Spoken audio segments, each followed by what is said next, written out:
Hello guys, welcome back to my another video. আজকে আমরা আলোচনা করব যে কোন জাতের কবুতর পালনে লাভ বেশি।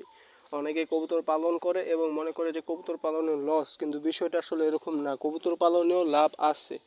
আপনি যদি এক এক জোড়া কবুতর পালেন তাহলে আপনার কোনো সময় লাভ হবে না। তার কারণ কি, আপনি দেখা গেল 2 জোড়া কবুতর পালন করতেছেন, 2 জোড়া কবুতরের পিছনে আপনি যে খাটনিটা যাইব, 100 জোড়া কবুতর পালন ঠিক সেম খাটনিটাই যাইব, হয়তো একটু বেশি বাট একই খাটনিটা যাইব।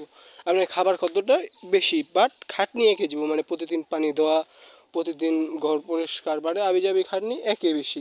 তার জন্য আমি আপনাদের সাজেস্ট করব যে বেশি কবুতর পালন করুন, তাহলে লাভ করতে পারবেন, প্রথম টিপস। দ্বিতীয়টা হলো, আপনারা কোনো সময় ব্যামিল কবুতর রাখবেন না, যেটা যত ভালোই হোক না কিল্লিগা। অন্যান্য সারে ফেলান, লুতো থাকতে সরে ফেলান। যদি জোড়ায় জোড়ায় কবুতর থাকে তাহলে আপনার অবশ্যই লাভ হবে। যদি জোড়া জোড়া কবুতর থাকে, হ্যাঁ, এটা যদি ফ্রেন্সি কবুতর হয় তাহলে আলাদা, আমি দেশি কবুতরের কথা বলতেছি। দেশি কবুতর যদি জোড়া জোড়া হয় তাহলে অবশ্যই আপনি লাভবান করতে পারবেন। এবং এরকমও দেখা গেছে যে আমাদের বাড়ির পাশে একজন লোক কবুতর পেলেই ওর নিজের সংসার চালাইতেছে। ওনার কাছে 60 থেকে 70 হাজার, 1 লক্ষ 1.5 লক্ষ টাকার কবুতর আছে, আবার দেশি কবুতর আছে। দেশি কবুতর কি লিগা রাখে, তো দামি কবুতরের লগে ওই দামি কবুতরগুলো যে ডিমগুলো পালে, মানে ডিমগুলো যে পারে, ওগুলা দেশি কবুতরের নিচে দিয়া ওগুলা পুস্টিং করে, ওগুলা দিয়ে যে বাচ্চাটা হয় সেটা আর কি উনি পায় আর কি। দেশি কবুতরের নিচে বাচ্চাটা দেয় উনি পায়। এর ফলে কি হয়, যে দামি যে কবুতরগুলো আছে ওগুলো দেখা যায় ডিম পাড়তে হবে একটু সময় বেশি নেয়। এখন দেখা যদি উনি যদি দেওয়া বাচ্চাটা না ফুটাইতে হয় তাহলে উনি কিন্তু সময়টা একটু বেশি পায়, তার ফলে একটু তাড়াতাড়ি ডিম পেড়ে দেয়। হ্যাঁ, এই কাজগুলো যদি করেন, আর কবুতর পালন যারা শুরু করতে চান, আমি বলবো আপনাদের সবাইকেই সর্বপ্রথম দেশি কবুতর দিয়ে পালন শুরু করুন। আর যারা রেসিং কবুতর পালতে চান তারা অবশ্যই গিরিবাস কবুতর দিয়ে পালা শুরু করতে পারেন। আর যারা ফ্রেন্সি কবুতর পালবেন তারা অবশ্যই দেশি কবুতর দিয়ে পালা শুরু করতে পারেন। এখন বাকিটা হলো আপনাদের ইচ্ছা, আপনারা কোন কবুতর আপনাদের ভাল লাগে সেই কবুতর হিসাবে আপনারা কবুতর পালন করবেন। কিন্তু কবুতর পালনে অনেকে লাভ আছে। এর আগের একটা ভিডিও আমি আপলোড দিয়েছিলাম, ওখানে অনেকেই কমেন্ট করছে যে ভাই কবুতর পালনে তো ভাই লাভ নেই, কবুতর পালনে লস, আপনি বলতেছেন লাভ আছে। কীভাবে লাভ আছে আমি আপনাদের বলি। হ্যাঁ, একটা আপনি ধরেন দেশি কবুতরের কথা বলি, এক জোড়া লোতার দাম 200 থেকে 250 টাকা আমাদের এখানে সর্বনিম্ন।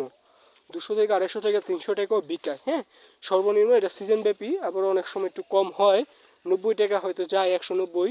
কিন্তু আমি এখন তো 190 পাইনি, আমার বাসার থেকে আইসা 200 টাকা দিয়ে নিয়ে যায়। এখন যে বিষয়টা সেটা হলো, আপনারা যদি হিসাব করেন এক জোড়া কবুতর আপনার কটুকার খাবার খাবে। আর অবশ্যই আমরা যারা দেশি কবুতর পাই, আমরা যেহেতু গ্রাম অঞ্চলে বসবাস করি, তাহলে আমাদের কবুতর কিন্তু উন্মুক্তভাবে থাকে, তার ফলে আমাদের খাবার খরচ প্রায় নেই বললেই চলে। হ্যাঁ, প্রায় নেই বলে চলে। তার জন্য আমাদের যে বিষয়টা হয় সেটা হলো কোনো ধরনের কোনো সমস্যা হয় না। এবং এবং অনেকে বলতে পারে ভাই যদি সাইরা বালি, তাহলে তো আবার খেতে গিয়ে ওষুধ বা বিভিন্ন খাইলে তো ক্ষতি হতে পারে।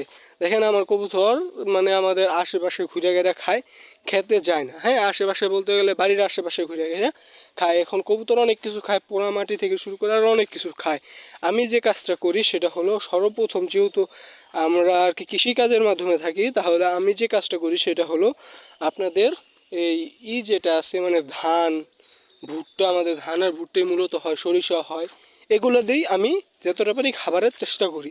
তারপরে কিছুটা হলো গম। হ্যাঁ, এখন দেখা যায় আমার মানে আমার যদি খরচপাতি হিসেব বা আমি যদি ধরি, আমার কেজি 30 থেকে 35 বা হাইস গেলে 40 টাকা কিলো পড়ে। হ্যাঁ, কিন্তু শীতের সময় যেটা, এটা অনেক ইম্পর্টেন্ট একটা বিষয়, শীতের সময় যেটা আমার কিন্তু 1 কেজি খাবারের দাম 50 টাকা পড়ে যায়। তার কারণ আছে, শীতের সময় দেখা যায় কবুতরের সবচেয়ে বেশি রোগ ব্যাধি হয়